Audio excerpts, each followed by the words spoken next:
Welcome to the Rise Above show with Patricia Jo Grover, where we turn believers into achievers. I want to just take a moment and thank our sponsors, 133 Approved Funding, because they say yes when the bank says no. They've been able to, during this global pandemic, keep businesses open, keep people employed, and for people who are just starting up new businesses, they have financing available for that aspect, as well as people like myself and Roger, who we have clients who may need funding to be able to take some of our largest packages to help move them along. What 133 Approved is all about, and you can reach out to me and I'll share information with you on how to reach them. But today with me, I have Roger Burnley, and let me tell you a little bit about Roger. He is an intuitive life purpose coach, and it took him more than 35 years to actualize those skills. His mission is to help you discover your own and then finally live your best life for empowerment made simple.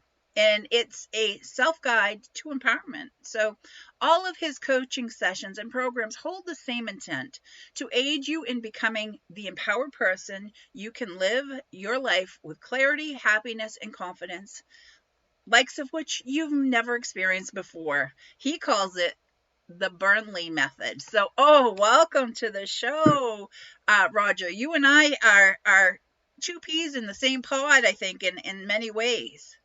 Thank you so much. Which is why your title, Rise Above, I said, I've got to be here. I've got to talk about this because, as you said, my intention is to help people understand that they can rise above, that they can create, they can master anything if they keep going. And I'm glad you also, I love your sponsor too, that you're offering help for people to keep, because that's part of it, especially when you're in the entrepreneurial space trying to get something going. Sometimes it's a little difficult. But the other part of that is the rise above is so important for me because I had a lot of challenges throughout my life, a lot of difficulties, a lot of things that I thought I could never have risen above. I thought I couldn't get over. But then when I did, I thought, okay, I've got to talk about this. I've got to tell other people what they can do. And I know that's what drives you as well. Yeah. So that's So wonderful. So our and many times, Roger, what I have my guests come on is maybe come on and share a struggle they may have had in their personal or professional life and how they made it through, and or now products or services that they offer to help people along their journey to goal achievement. Okay. I have so many. I'm trying to figure out which one do I want to talk. Let me talk about the one that was the most challenging, because I think that people think that when they encounter difficulties and things that happen in their lives, that it stops them, that it'll ruin them or their businesses or something. And that is not the case. Yes, you may have to do something to get better and all of that, but there's always a way out. And so about 25 years ago, I became very ill, a weird kind of strange illness that no one could even figure out. I went to the hospital. They put me in a teaching hospital because they wanted to study me because they couldn't figure out why I had all of this. And it kept progressing to the point where I lost part of my foot. I lost part of my left foot during the surgeries and all of that. And so I lost my business. I lost my life. I had to learn how to walk again. I had to rehabilitation, everything that I had to go through. Then I became, I was in so much pain that I was on opioids. So I became addicted. So I had to go through that recovery, moving through that and completely rebuild my life. But I tell the story because I want people to understand, yes, things can happen. However, there is something you can always do. And what happened as a result of that was it made my passion for helping others to understand, no matter where they are, there's some value, there's place for them to go, and we'll just find it. Exactly. Oh, love it, love it, love it. And thank you for sharing, and that you are right. Why I know my purpose. I there's no ands, ifs, or buts. I know my purpose. Right. And it does come from struggles in the past. Right. And I won't go deeply into that now. It's just, I had a childhood that most people couldn't conceive, let alone believe. And those things and things that happened after that affected me well into adulthood. And I actually have, there's many, many, many things, but three failed marriages and divorces until I finally took the time to learn to know, like, trust, and ultimately love myself. Right. And until any person, no matter what their struggle, no matter what trauma they may be recovering from, until they take the time to do that and really know where they are, so they know where they're starting from, so that then they can move forward. Right. People have to do that, and then they have to accept the fact that they are worthy and they are capable of having more, doing more, and being more. Right. And, the other thing, the reason I say that I'm a life purpose coach, I'm also calling it more soul purpose now, because I want people to understand sometimes the challenges and the difficulties that they might be experiencing may have been something they inherited, may have been something that's come from their parent, usually from the parents of people who've come before, your circumstances or whatever it is. But that's okay, because we each came here to evolve. And so we wanted to move through those things. That's what we're doing. And I to get people to kind of understand this, I will have them, I said, look at the world, look back 100 years in the world. You can see that things do not look the same. We've progressed as a society, as humans. And the way that happened is that people went through things and they figured out how to make things better. And so each of us were given those things individually in our lives that we're supposed to figure out and then help everyone else move up the ladder. That's how evolvement works, And so I thought there was one, Patty, I'll tell you, there's one, I heard this a few months ago, and I think it was from one trainer, Jay Abraham. He's a really great trainer. I think he's worked with a lot of folks. And he said that once you uncover something, once you discover something that works, that you've mastered it, you've come to, it is your obligation to give it back to the world. And I love that, because it puts that responsibility more on us to own what we've come to, what we've understood, what we've done, and then give it to others. That's what happens.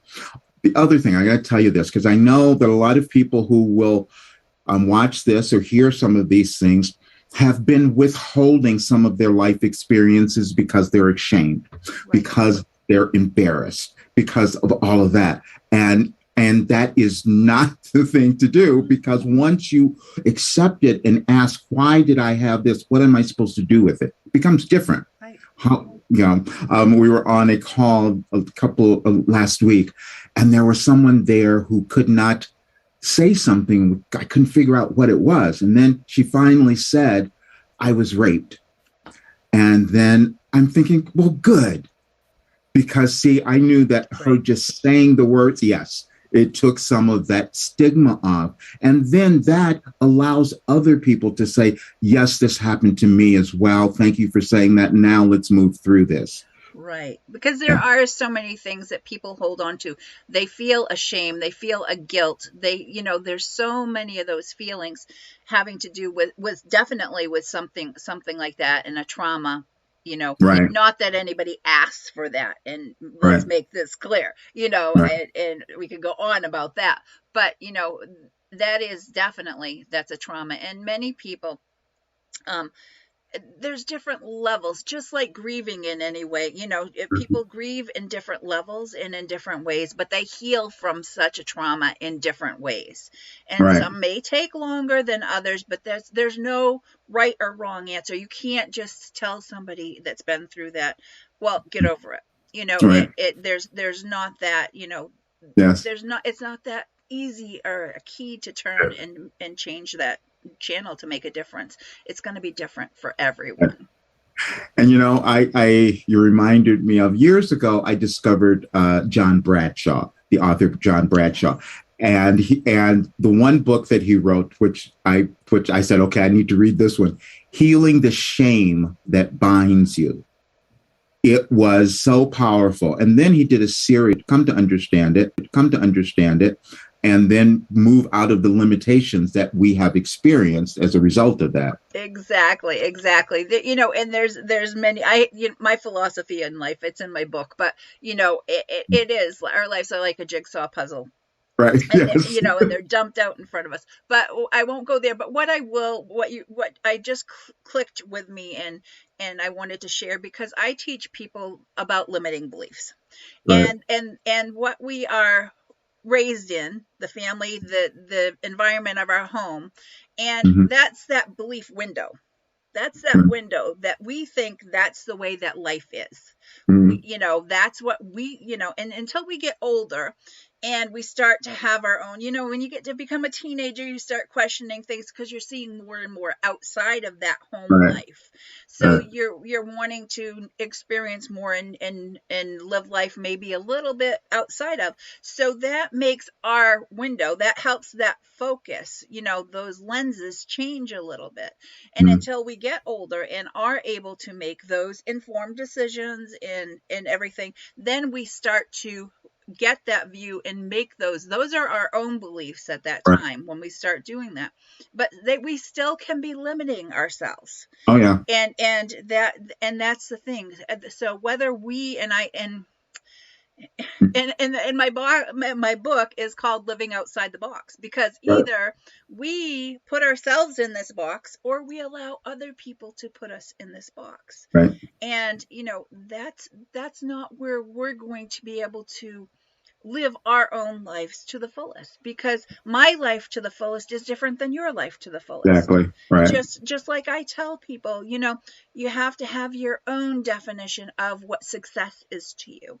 Have Mm-hmm. your own definition of what wealth is to you, because you're not in competition with anyone. Right. This is your life. And I want to help as many people as I can have as few could have, should have, and would have moments in their lives. That's what it's all about to me, and that excites me. You can tell I have passion about that. Right, exactly. I wrote something yesterday which goes along with this. I wrote something yesterday because I do this every day. I meditate and I do automatic writing. And yesterday was, the more unique you become, the better.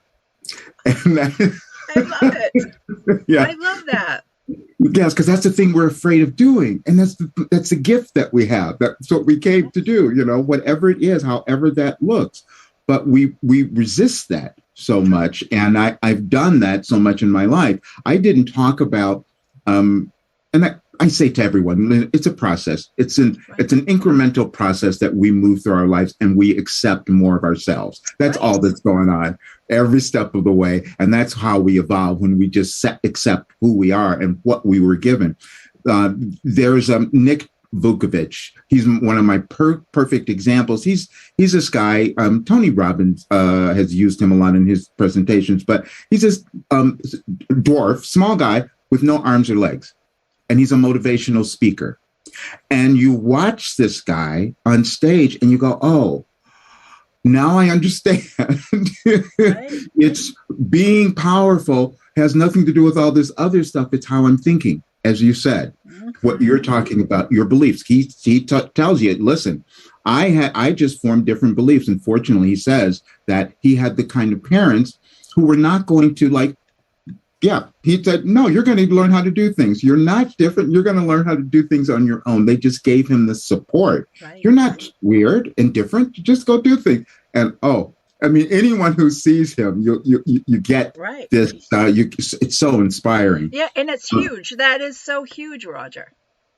Yeah. Wow. And that's what we're all moving through. And especially right now, as you were mentioning in the beginning about this particular time in our world, how, all the stuff that we've gone through in the last, year and a half or almost 2 years now, a long time, has caused more of us to go inside because sometimes figuratively we were or literally we were inside. And when we do that, which is the purpose of meditation, we may hear something different than the voices that we've been telling ourselves forever about how limited we are in all of that. So. Oh, I totally 100% agree. This has been a great time for people to do that inward soul searching. And I've heard recently, this is going to be called the era. You know how there's the Industrial Revolution, there's this revolution, Yes. Mm-hmm. but with this pandemic, it has allowed many people to choose to their, what do you want to say? Not firing themselves, but they're what is the word I'm trying to think of?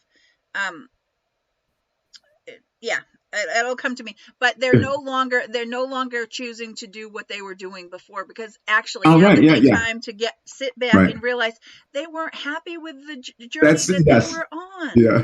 Yeah. And Yeah. that's the thing. And this has allowed people to really stop and think and say, what is it Mm, that I really want in my life? right. What do I want to be doing? I'm working with someone right now.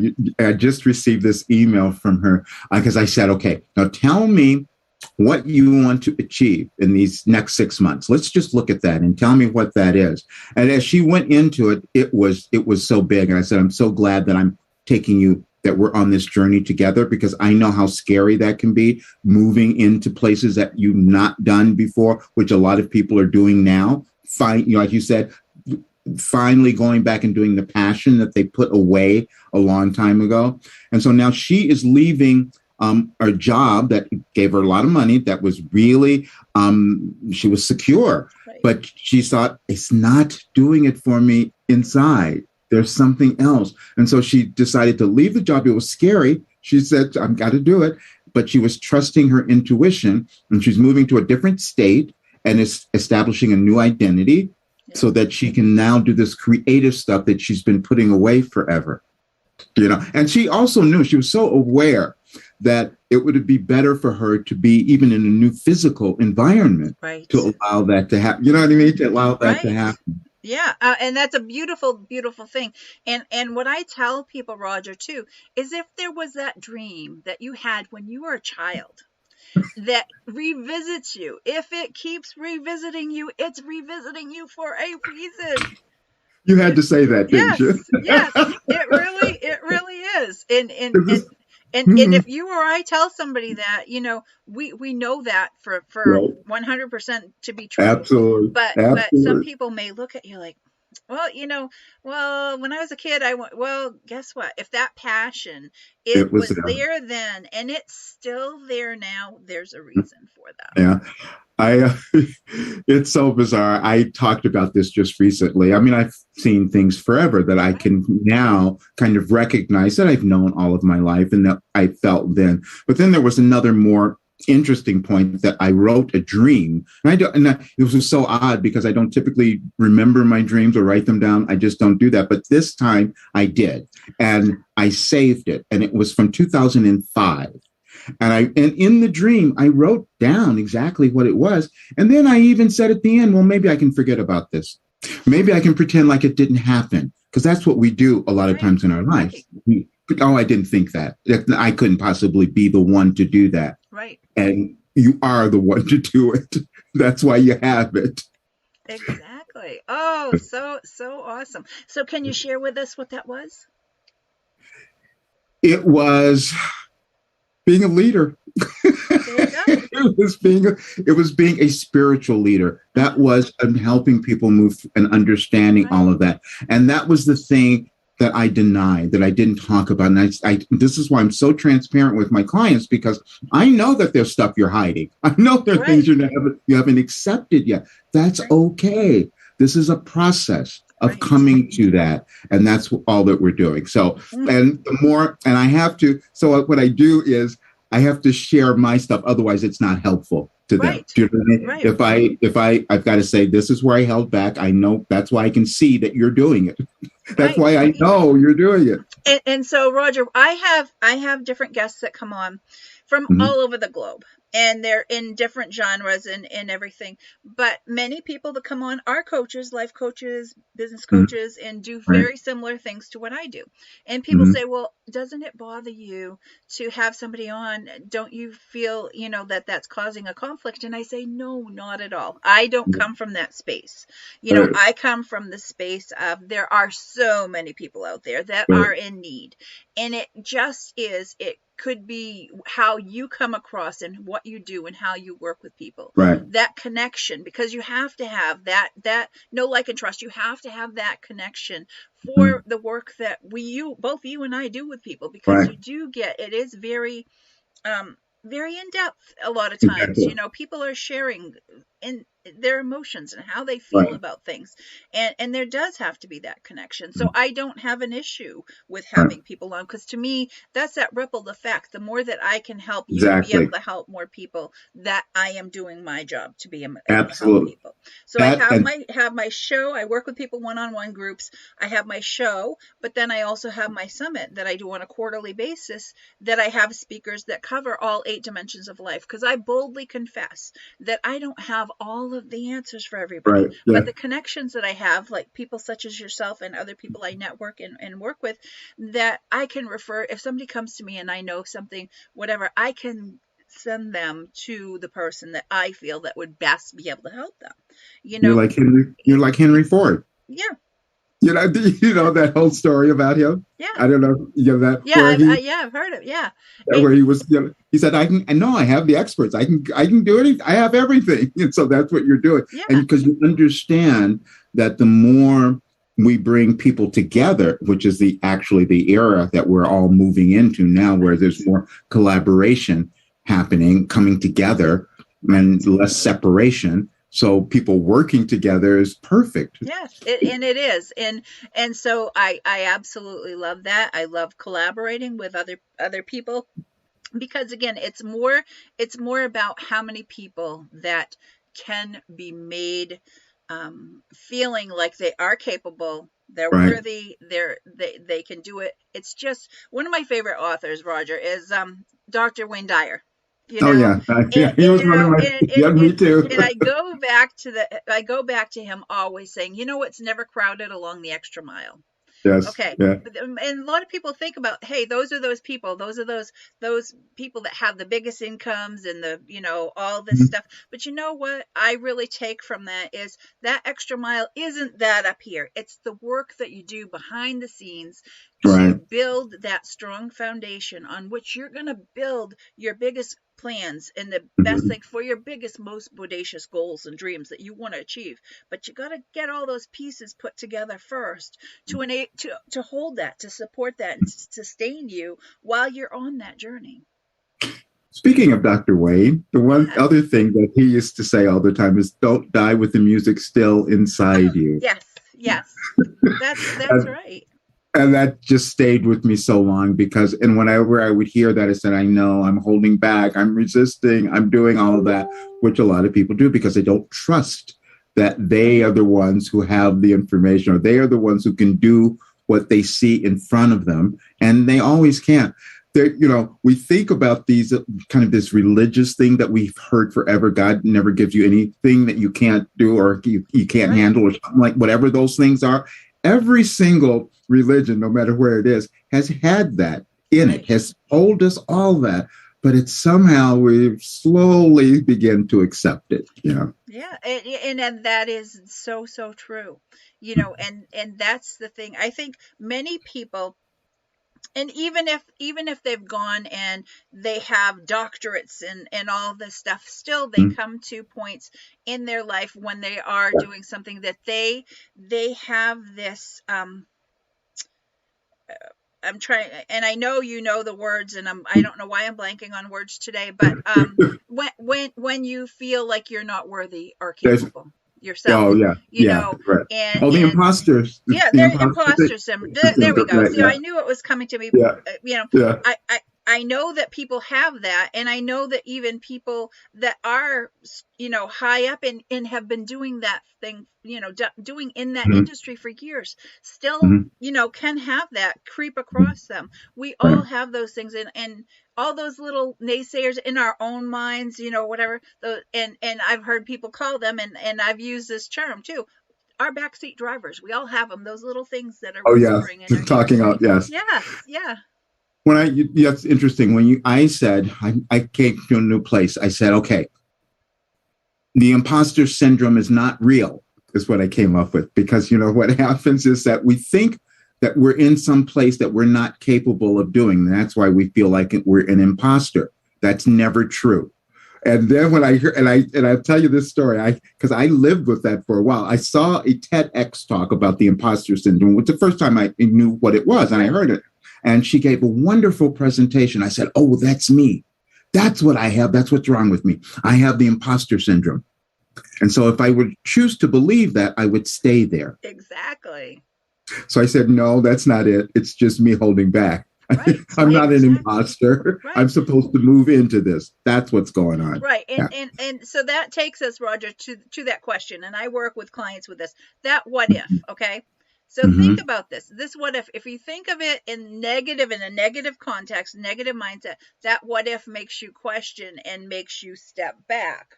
Right. Whereas if you say what if in a positive, what are those opportunities, and that excitement can come in. You know, right. so that what if, Exactly. use that in a positive context when you're talking to yourself. And a lot of it does go from back to our self-talk. And the one thing that I always that I would always hear when I would start questioning or doubting things, and then I would hear, well, why not you? Exactly. Comes another interesting question that we can ask ourselves. Why not? Exactly. And if not now, when? Right. Yes. Right. Yes. Exactly. Oh, that's so, that one. Yeah. Yeah. I mean, so you and I, we have such similar, similar thoughts and feelings on how we are able to help people. And we could chat forever, I think. Yeah. But so Roger, can you tell, besides so do you have a book? I don't remember if you had a book. I do. I have yes, I have a couple of them.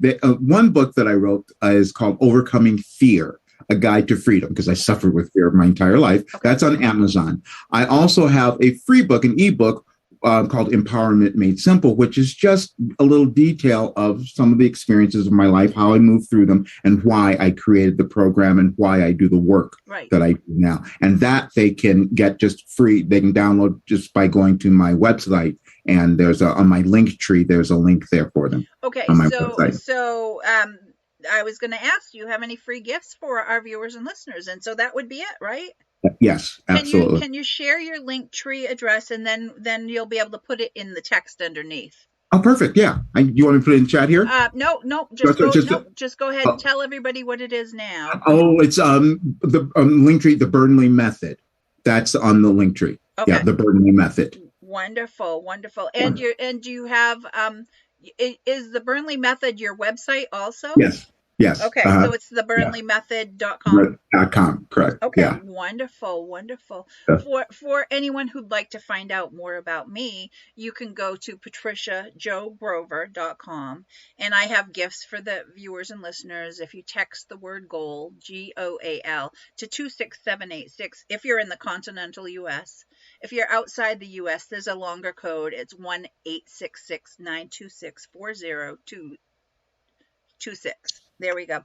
And again, I have to thank our sponsors, 133 Approved Funding, because right now they're helping people to be able to move forward with their lives and with their businesses. And sometimes again, they usually they look at everything banks do, but they usually have a better deal for people. So with that, and thank you, Roger, for being with me. And thank you. Yeah, it's awesome, huh? I have a little video for us, and we'll see everybody next time.